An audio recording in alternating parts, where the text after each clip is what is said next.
So good afternoon, guys. When Jesus was crucified, he says, "It is finished."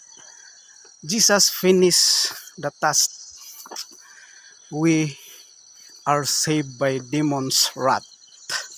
So now we are living in Christ's favor. Christ's favor makes us to enjoy our life in this earth.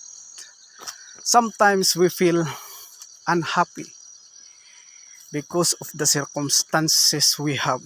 But think, guys, Jesus finished all the things so that you will be happy in your life today.